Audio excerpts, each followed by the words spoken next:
Hello my friends, I hope you're having a beautiful day. I'm here on the beach and I said to myself, this is the best place to read my book, Meditation Secrets. So for the next few days I will be here reading to you my favorite parts of the book.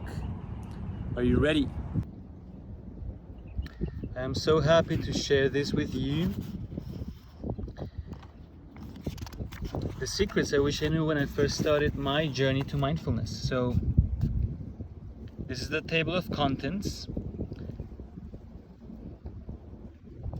and this is one of my favorite quotes from Marianne Williamson. Love is what we are born with, fear is what we learn. The spiritual journey is the unlearning of fear and prejudice and the acceptance of love back in our hearts. Love is the essential reality and our purpose on earth. To be consciously aware of it, to experience love, is the meaning of life. Why this book will change your life? I believe our paths have crossed for a reason. You are a seeker. You want an answer to the more profound questions. Who am I? Why I'm here? And in my opinion, meditation should be fun and simple. So I invite you to be curious like a child, tasting something for the first time.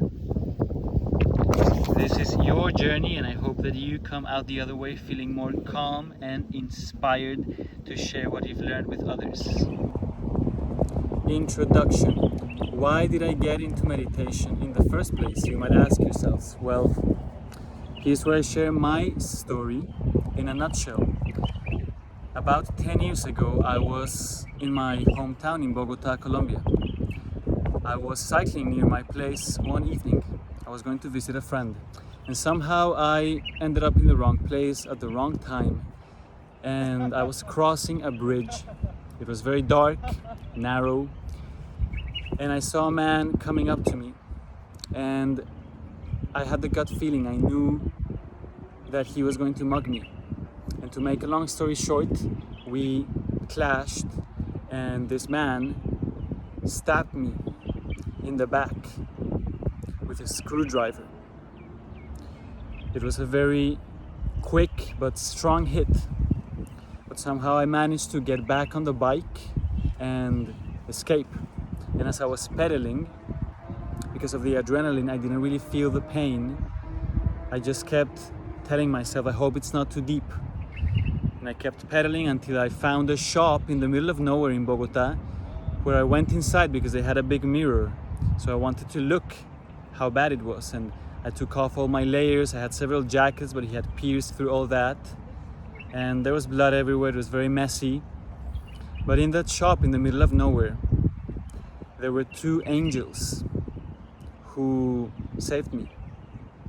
There were two young interns from a local hospital who had just finished their shift, and when they saw me, they came up to me and they told me, hey, it's okay, don't worry, you'll be fine, it's not too deep.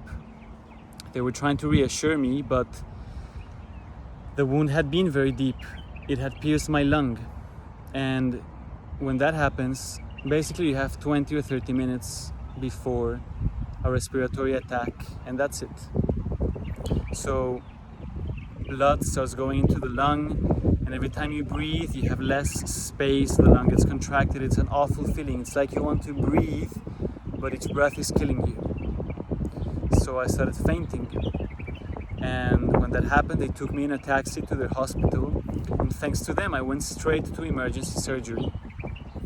And while I was there, lying on the operations table, no time for anesthesia, they sewed the wound, and then they stuck a tube between my ribs to drain all the blood from the lung. And as I was there in this excruciating pain, I had a revelation. It was as if my spirit could float, and I saw everything covered in light, and I saw the doctors and the nurses as if they were angels, and I realized the truth. I realized that life is a miracle, and that each breath is a gift. So thank God the operation was a success. I survived, here I am, and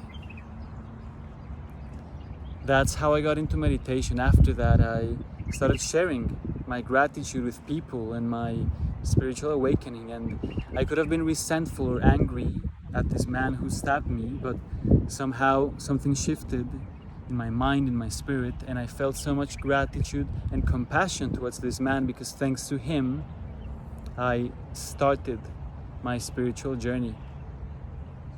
And I'm sure if you look back to your life, moments that seem very difficult, tragedies perhaps, in hindsight they end up being the greatest blessings.